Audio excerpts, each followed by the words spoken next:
damos una completa presentación del caso.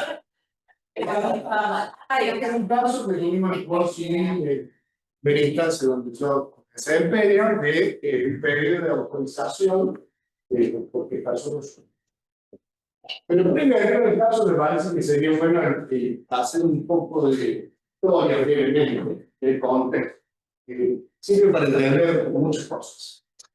En el año 2014, el proyecto del Código Civil Comercial es para que incorpore este instituto que antes no existía en el Código de Leyes. El proyecto fue elevado al Congreso de la Nación y el Congreso de la Nación, en una comisión multicameral, lo trató para su sanción. Ese proyecto, en el artículo 562, establecía que la posibilidad de la ejecución por sustitución, pero autorizar solamente una de las modalidades que es la solidaria, que está aplica, sin nuestra prestación.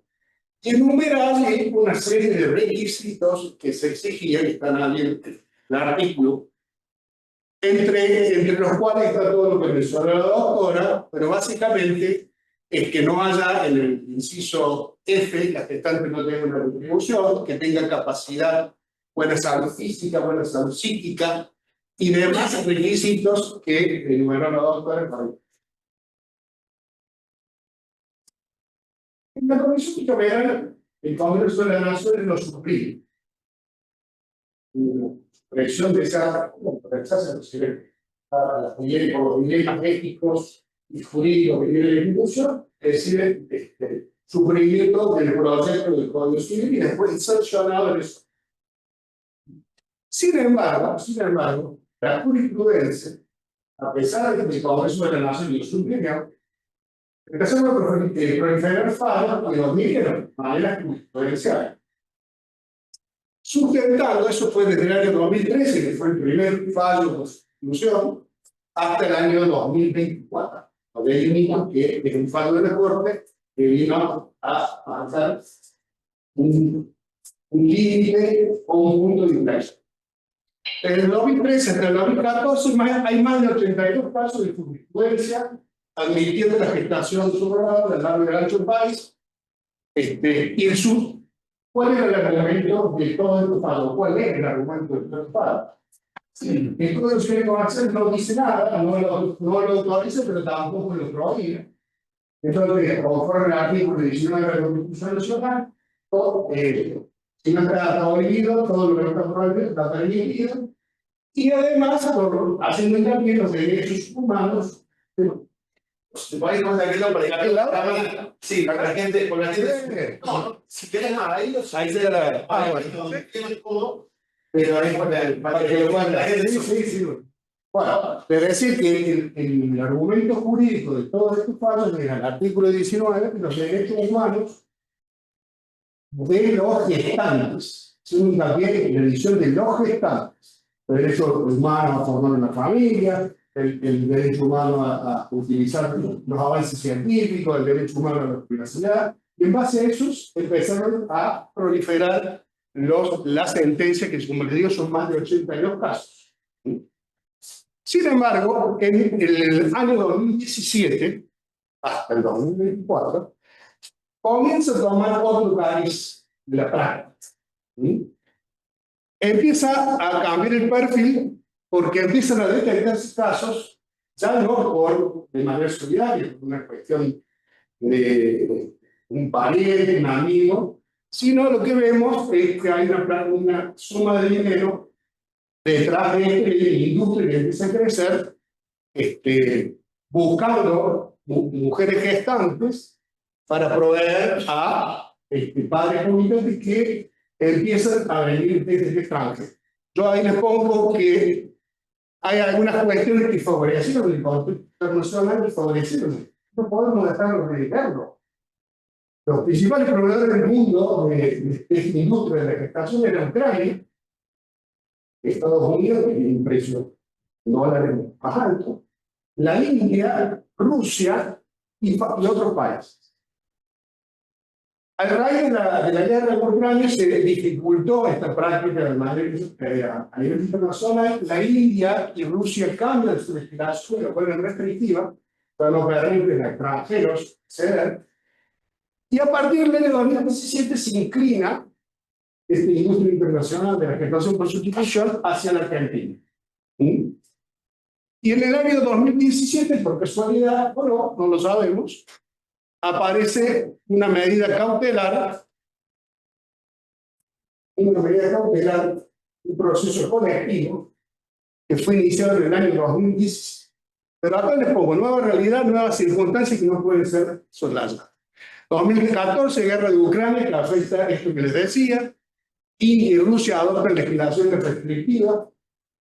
En octubre de 2017 se dicta una medida cautelar por un juzgado en el cual ordena el registro civil de la Ciudad Autónoma de Buenos Aires anotar a los chicos nacidos por la técnica de gestación sin intervención judicial, directamente. Y es ya la dirección del registro civil saca 3 resoluciones y va más allá de la cautelar. La causa es defensor del pueblo, de la nación, ahí lo tiene contra la Ciudad Autónoma de Buenos Aires, y va acompañado por una asociación civil, junto con el defensor del pueblo, donde dictan esta medida cautelar. El registro civil va más allá y plantea que pueden padres del extranjero anotar a los hijos en esa condición. De alguna manera está abriendo la puerta a la gestación por comercial. Si no hay vínculo entre la gestante argentina y un extranjero, obvio que no hay amistad. ¿Qué pasó desde el 2017 al 2024? Creció la industria del juicio, la industria de la subrogación, y se anotaron muchísimos bebés de estas condiciones. 2023, ¿qué pasa? Hay un freno, un importante freno en esta práctica hay 2 causas penales muy graves en la justicia argentina, en la ciudad de Córdoba, con el juego federal del doctor Vaca Narvaja, Sánchez Freire, que la Fiscalía de Bonelis en el traje, una gestante denuncia telefónicamente a la ciudad de Córdoba, empieza una investigación donde actualmente están imputados a los titulares de las clínicas de la ciudad de Córdoba, profesionales que trabajaban en esas clínicas, y empiezan, ¿qué hace el juego federal? Empieza a requerir a todos los juzgados de familia de la ciudad de Córdoba el nombre de las personas que han intervenido, y las citó una por una para ver qué había detrás de eso. En ese caso se hablaba que había una amistad, una amistad. Y lo que se detecta es que no había amistad, había dinero, había centros, había mucho dinero, se pagaban $50.000, la gestante generalmente recibía $10.000. El resto iba a pagar los intermediarios. Esta causa del 2003, que tiene 38 casos, iba a poner un llamado de atención a todas las justicia de familia de todo el país. Porque hasta ese momento los juzgados de familia, de alguna manera, eran más lazos a la hora de verificar esto de la amistad que se alegaba. Directamente, si se requería prueba. No hacían mucha cosa. A partir de este fallo, los tribunales no verifican, comprueban esta supuesta amistad legal. ¿Qué pasa? El 3 de junio de 2024, seguimos avanzando en el tiempo, el amparo colectivo que había dictado la medida cautelar del 2017 cae. Hay otra causa en el Tribunal Ortiz Federal, la doctora Capuchetti, cuando va una ciudadana francesa al hospital de Francia con el bebé, en Argentina en muy malas condiciones, desde la clínica y desde la Fiscalía de Francia se comunican con la Fiscalía de Argentina, se inicia una investigación también muy grande, donde hay muchos imputados, y se ha detectado la práctica comercial. Por eso, en junio de 2024, el tribunal se rechaza la demanda y cae la cautela. En el medio quedaron varados a la Argentina muchísimos niños nacidos en esta práctica, que igual no puede ser el cautelar, que no dejaban salir a los chicos, todavía se está discutiendo. Y luego luego, en octubre de 2024, unos meses después, hay un fallo que es el de la Corte Suprema, que ahí están los autos, SIN y otro contra C, impugnación de filiación, donde la Corte Suprema rechaza la posibilidad de que en el derecho argentino se pueda realizar esta práctica. No la práctica, no rechaza la práctica, sino dice que el niño va a ser hijo de la gestante, no de madre de la luz, como dice el 562 precisamente, y de aquel padre o progenitor que prestó la voluntad procreacional. Entonces, son los dos padres, el que dio la luz, el que prestó la voluntad procreacional, y el tercer progenitor tiene la vía de la adopción por integración, y básicamente lo que dice es una cuestión muy sensible que amerita ser discutido por el Congreso de la Nación, no por un juzgado que no es legislador, sino que es una atribución institucional de otro poder del Estado. Mientras tanto, los hijos nacidos con esta práctica son hijos de quien da luz, la mujer gestante, y uno de los comedores. Ese es el contexto que no podemos soslayar y el contexto que ingresa la causa al juzgado donde tuvimos que fallar.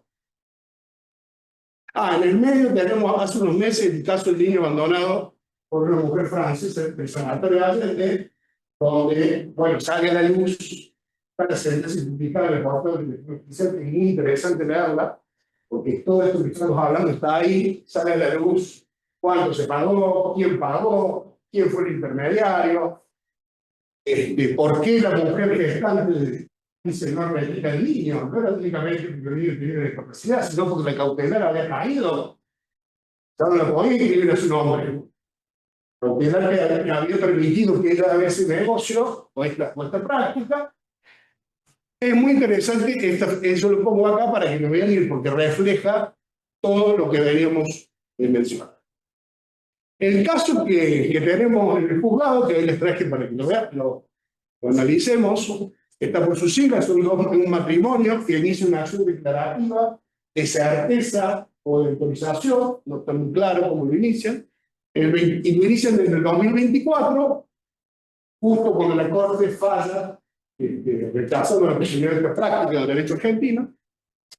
Y el tema central era la filiación, y lo que quería básicamente pedir al tribunal es que autorice la práctica y que el niño se inscriba a nombre de este matrimonio heterosexual, y no a nombre de la mamá jugadora nula, que es la mamá, la gestante, ¿no?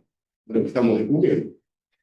Entonces, los protagonistas de este juicio son los dos padres que solicitan la autorización, el motivo médico, la mamá tiene una esterilidad, una imposibilidad de mantener un embarazo, y solo les quedaba un embrión preservado, era con un óvulo donado y con el esperma de la pareja de la mamá.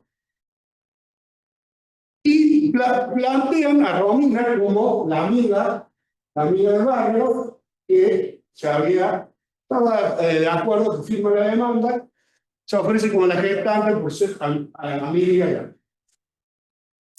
¿Qué pasa? Se llaman las pruebas.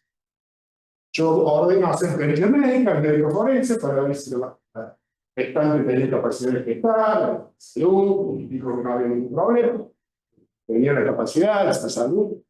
Pero las pericias son las que nos arrojaron una serie de cosas. Marcada necesidad económica de la mujer, vulnerabilidad social y psicológica. La mujer, cuando hace una audiencia, que relaja la fecha. Venga a un departamento, ya venga a un trabajo en el comercio de la estructura, el dinero. Venga a un trabajo como empleado, le pagaban 200.000 pesos, trabajar 8 horas, esto fue el año pasado, y le habían dado un departamento para que ella viniera con su. Pero ella había sido echada por su mamá, la que había expulsado de la casa con 2 hijos, muy pobre, con mucha falta de educación. Y cuando es echada es cuando la salió de casa, pero contactan para efectivamente, si yo estoy viviendo en el departamento, mi hijo, me lo han prometido, Y digo, firmó algo, tiene la escritura, no tenía absolutamente nada, no tenía año legal, no había ni siquiera garantía de que ese supuesto pago se iba a mantener cuando el niño naciera. Y yo de alguna manera me lo pregunté, ¿no le estaría haciendo un daño a tu mujer? Que es la única forma mejor de salir de su situación, de su casita. Pero incluso sabiendo que no se puede hacer, no lo puede hacer. Pero no tenía ni siquiera la garantía de que iban a cumplir, porque no había ningún contrato firmado, simplemente le habían dejado estar. Vínculo socioafectivo. El vínculo socioafectivo no era real, no era real. Se conoció en el barrio, yo le compró algunas veces en la tienda, la gestante, y se ha abierto una voluntad, primero un vínculo asimétrico, la mujer muy baja, con mucha dificultad para hablar, y la otra mujer, digamos, muy íntima, o sea, amistad legal nunca se probó, y la verdad que era muy difícil, hubiera existido una amistad de esas personas, en relación desigual, dependiente entre gestantes y padres institucionales. Lo mando al equipo técnico para crear una empresa psicológica a todos. El equipo técnico informa lo mismo, está motivado por la necesidad, no dimensiona las consecuencias del acto. Tiene un duelo, esta chica había perdido dos gemelos gestantes, y si tiene un duelo no concluido, seguramente es posible que cuando tenga que separarse del bebé haya un problema grave, le genere un daño psicológico a la chica. El reconocimiento también lo hicieron los chicos, nosotros entrevistamos a los hijos, un hijo de 14, un hijo de 10, grité, los primeros que eran amigos con la mamá, con mi Estelita. ¿Fuiste alguna vez a la casa de Estelita? Fui. ¿Cuántas veces la viste Estelita? Una vez. Nos dio la casa de Estelita. Bueno, los chicos me cometen, me ratifican para. Riesgo psicológico, como les decía, solamente potencial afectación emocional para el gestante, duelo anterior no superado por muerte de dos genes. Voluntad viciada, condicionada por factores externos, no comprendido las implicancias del acto, vulnerabilidad social, vulnerabilidad económica y vulnerabilidad psicológica. Sentencia, se rechaza la autorización solicitada. Y en primer lugar, ¿cuáles son los argumentos? En el medio, cuando pasa fallo, la Corte Suprema saca, dicta la sentencia que les estaba comentando, que también me viene una cuestión, un dilema. La sentencia de la Corte es el máximo tribunal de la Argentina, indicado, creemos todos, pero básicamente los precedentes del máximo tribunal del país, pues el inferior tiene la obligación de salir, no apartarse tan libremente, o no apartarse. Entonces, la sentencia que yo tenía que dictar era muy, al mismo tiempo que había dictado la Corte, fallo, pero muy difícil. Entonces, el argumento del seguimiento del respeto del fallo reciente de la Corte, que entiende que la gestación no tiene cabida en el ordenamiento jurídico argentino, no la gestación, la posibilidad de inscribir al niño a nombre de los dos gestantes. Corte dice se inscribe el nombre de la mamá Rodríguez y de uno de los comités que prestó la voluntad progresional. El orden público, las normas de filiatoria son de orden público, por lo tanto los pactos privados no tienen valor, no pueden modificar los reglas de la afiliación. El legislador se pronunció, no hay un vacío legal como la postura que entiende que acá lo que no está permitido, lo que no está prohibido está permitido. No, acá hay una norma que hay 562 que se dice que está de uso. O sea, no hay un vacío legal, hay un supuesto de hecho que encuadra perfectamente en el presupuesto fáctico, así lo dice la Corte. No hay un silencio legal. La Corte, no olvidemos que el Congreso de la Nación es que suprimió el proyecto del Código Civil del Instituto. Tampoco es que un silencio total. Hay una suspensión, hay una suspensión. No hay un vacío legal, sino un silencio negativo, falta de acreditación del vínculo previo, de amistad, ese es otro de los argumentos. Pero yo lo que digo es, siguiendo los argumentos de la Corte, no se puede autorizar. Sin perjuicio de ello, subsidiariamente, aún en el caso de que supongamos que seguimos los presupuestos que el proyecto de código imponía y mucha jurisprudencia adopta, incluso siguiendo eso, tampoco no conflicto, porque no hay amistad previa, hay contraprestación, que es uno de los requisitos que no tendría que haber, hay un vicio en el consentimiento, pacto, hay asimetría entre las partes, afectación del discernimiento y un peligro de daño psíquico en la gestante. Entonces, por el duelo no resuelve, por lo tanto, se rechazó. La sentencia no está firme, se dictó el mes de marzo de este año, no fue apelada, quedó con la sentencia en casilero, no está notificada. Podría pasar que se apele y tenga que resolver otro tema. Entonces, se rechaza el pedido por lo que yo les estaba mencionando. Ahí le menciono los artículos en los cuales se basa la Corte Suprema para resolver, que toma el fallo, el 558, que dice que ninguna persona puede tener más de 2 vínculos filiales, cualquiera sea la naturaleza de la filiación, y esto que los hijos son de la mujer que dio a luz. Ahí le hago una serie de filminas con todos los argumentos de la Corte, que no sé, más o menos los mencionamos recién. Básicamente lo que la Corte nos dice es, no es que prohíbe estación, práctica, nos dice esto es algo que tiene que resolver el Poder Legislativo. Si el Poder Legislativo que lo resuelva por la prohibición, por la autorización, la forma, de diferentes formas, como práctica que tiene, pero es algo que el Poder Legislativo y los jueces no están facultados a legislar ni poner en vigor normas que han sido derogadas. El juez no es legislador. Y esto es una cuestión que evalúa un montón de circunstancias más allá del caso. Eso sí queremos, hasta puede llegar a implicar. En una sociedad donde somos proveedores de mujeres pobres a los países del primer mundo, bueno, eso es lo que tiene que debatir los representantes del pueblo por la regla de la mayoría y en definitiva, la voluntad popular y el pueblo de la nación argentina, no a través de minorías, como pueden ser tribunales, ¿cierto? Tenemos decisiones, cada juez tiene su decisión, tiene su ideología, y esta es una cuestión sumamente sensible que necesita de, digamos, debate social. Yo acá voy a obviar todos los fundamentos del fallo. Dice no es inconstitucional, el 562 de la Corte dice que el hecho que no nos guste no implica que algo sea inconstitucional, básicamente. No hay discriminación porque tenemos la posibilidad de se aplique de manera igualitaria para todas las parejas heterosexuales, homosexuales, no es que se aplique de manera diferente. Hay vías alternativas que es la posible adopción de integración, el tercer comité que quedaría afuera en esto estamos discutiendo. Hace un llamado al Congreso para que regule la cuestión. Otra cuestión, saliendo del fallo de la Corte, yo me puse a investigar mucho después del fallo.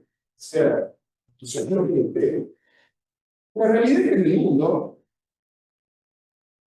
la mayoría de los países prohíben ser remunerada o solidaria. Los países más desarrollados, los europeos, todos los reales. Salvo Inglaterra, que permite la gestación altruista. Pero los extranjeros no les permiten. En Estados Unidos hay algunos estados, como que me parece que en California y 2 o 3 estados más, permiten la práctica remunerada. India les dije que lo reguló y prohíbe que sea remunerado. Rusia es los transcribados. ¿Cómo?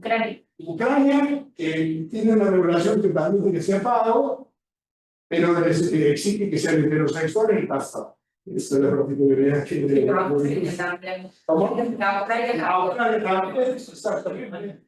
bueno, pero digamos, la mayoría de los países prohíben la práctica.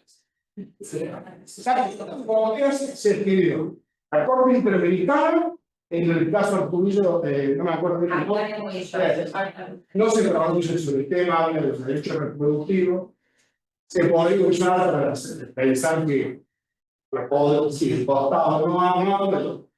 Y la Corte Europea de Derechos Humanos sí se pronunció en varios casos. El último es contra Islam. Contra Francia, le condenó a Francia porque no permitió que dos parejas gestantes que habían hecho la práctica en Estados Unidos, lo habían inscrito en Estados Unidos, lo querían inscribir en Francia, y en Francia está prohibido. Lo que dijo la Corte ahí es que como había vinculación genética entre los padres, además de padres comitentes, que eran vínculos genéticos, había una violación a la vida privada y vida familiar.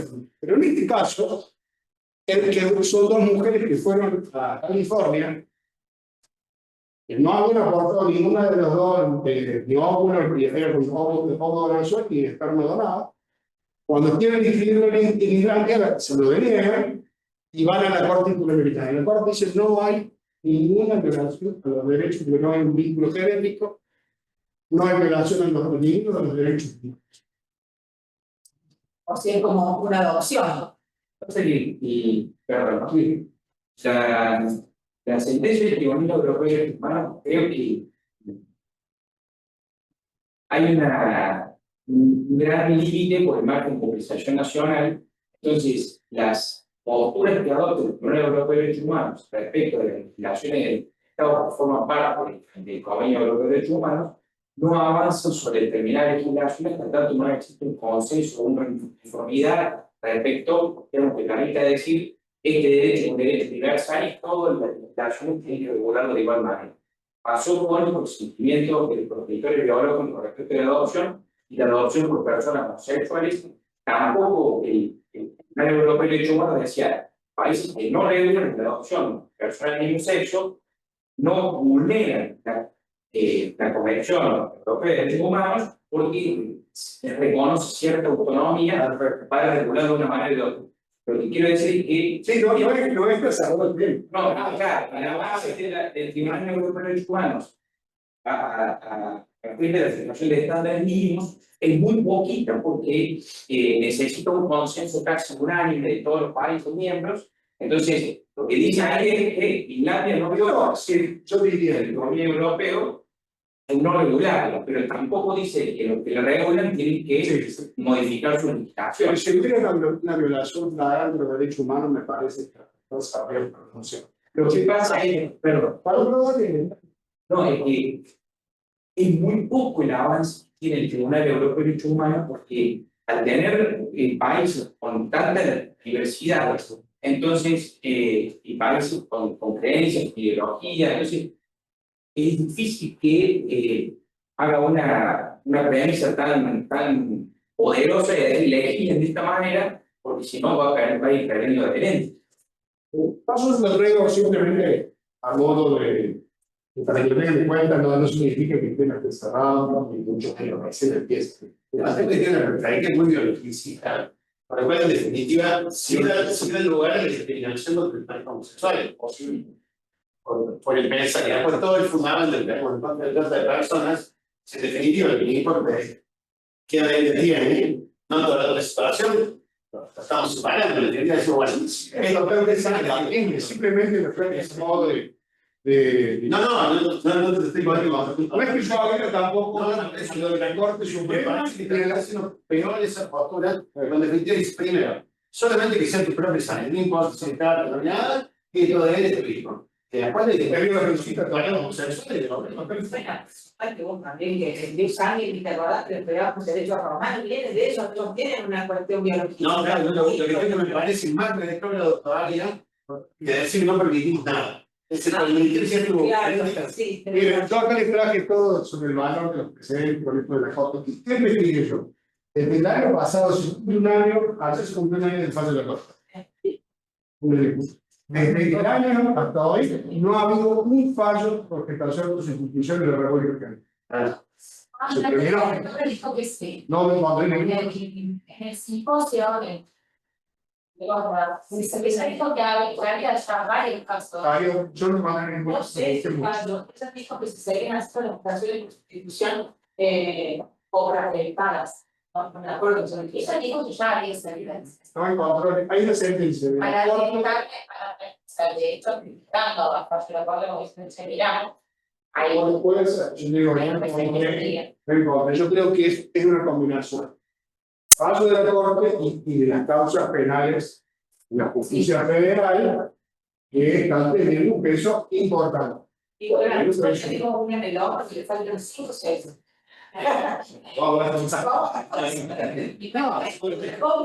Bueno, hay algo del valor excedente, por qué el diseño fallo de la coherencia y demás. Y simplemente quería terminar con algunas ideas.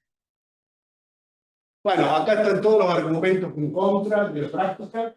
Yo los resumí y todos los argumentos a favor. Los dos argumentos que no creo que venga, pero hay muchos y los dos me convencen. La realidad es que yo leo los dos, la verdad no tengo una postura clara, me son muy válidos todos los argumentos. Los argumentos a favor, miren, voluntad de ser padre, derecho a fundar una familia, igualdad de las parejas del mismo sexo con limitaciones biológicas, la autonomía reproductiva, el Estado no debe interferir en las decisiones personales, totalmente razonables.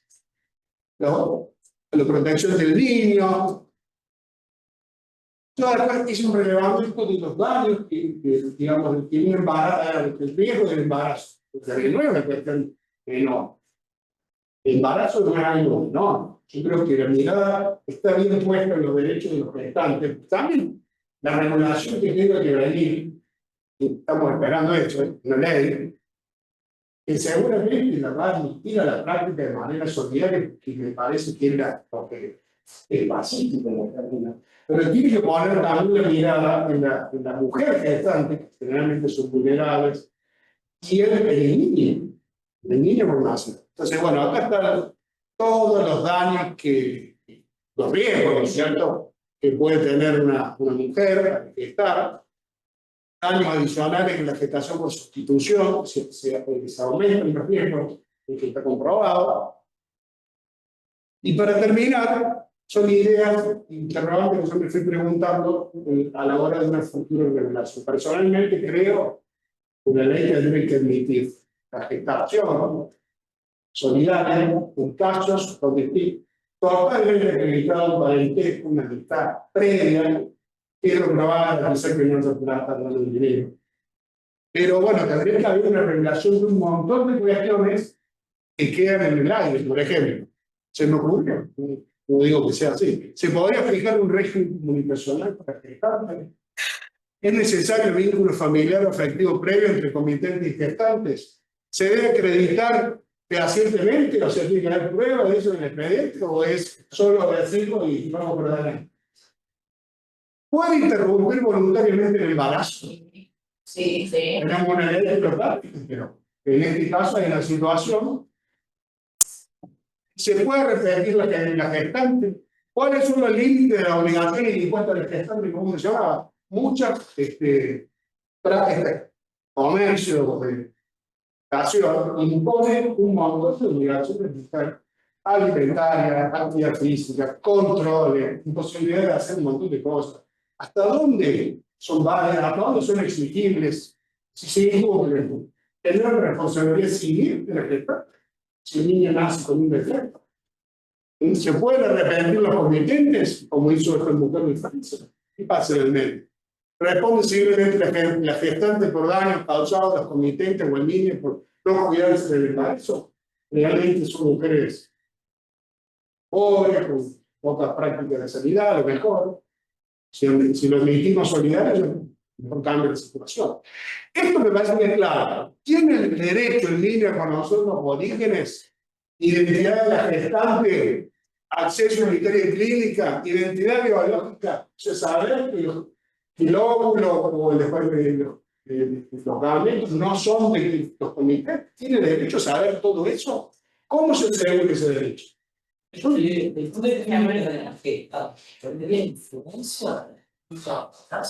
principio que para los Identidad.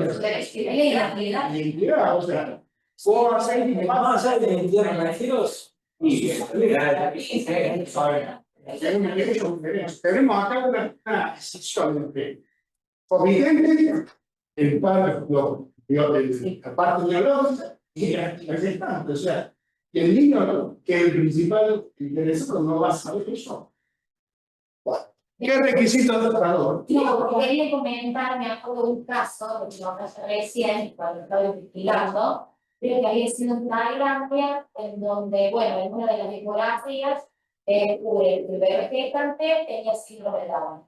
Entonces la pareja, que después ya bien me acuerdo, estaba registrado, hizo todo, había pedido abortar la mamá, y la mamá estaba en contra de la aborto. Bueno. La mamá gestante. Entonces la mamá gestante se tuvo que acercar, en ese momento había salido una noticia, que estoy hablando del año 2011, 2010, no, Tailandia. Acá tenemos una ley que lo eleva a derecho, Claro. pero bueno, cada circunstancia del caso no sé si se podría hacer eso. No, No, pero aparte que cuando vos te das cuenta que tienes síndrome de Down en el año 2011, ya no estaba en el periodo después de la corrupción. estamos hablando de Tailandia. No, pero es interesante que la gestante y la que no quiero. ¿Qué pasa ahí? No, pero lo que yo me refiero que los jóvenes no podrían pedirle, no sé si hay algún lugar del mundo donde vos puedas hacer un aborto cuando el chico tiene más de 3 meses, porque es una cuestión biológica y no. Pero el comité no puede pedir después de los 4 meses una aborto No, pero además tiene que haber un solidario. Se supone que hay información. Supone que esta dinámica no va a ser nada, como decir que hago con un chico para instrucciones, que sería lo que se propone de ese país, de un chico que no. Otra cuestión para terminar, que se estaba viendo dentro de lo que es pagos de los gastos. Vamos a decir que hay que pagarle, digamos, dinero, que hay que pagarle la obra social, el seguro de salud. Se está viendo, o se está discutiendo, que sabe que dentro de esos pagos que se permiten está cubierto el pago tipo. O sea, hasta dónde llegan esos pagos, hay que controlarlos. Bueno, son todas cuestiones sumamente a veces que permiten que el Congreso de la Nación se pida una buena vez. Hay muchos proyectos de ley que no he entendido y se piden para dar claridad y que no haya un abuso aprovechando todos. Esta situación es poco clara y tenemos el derecho a creer. Bueno, muchas gracias.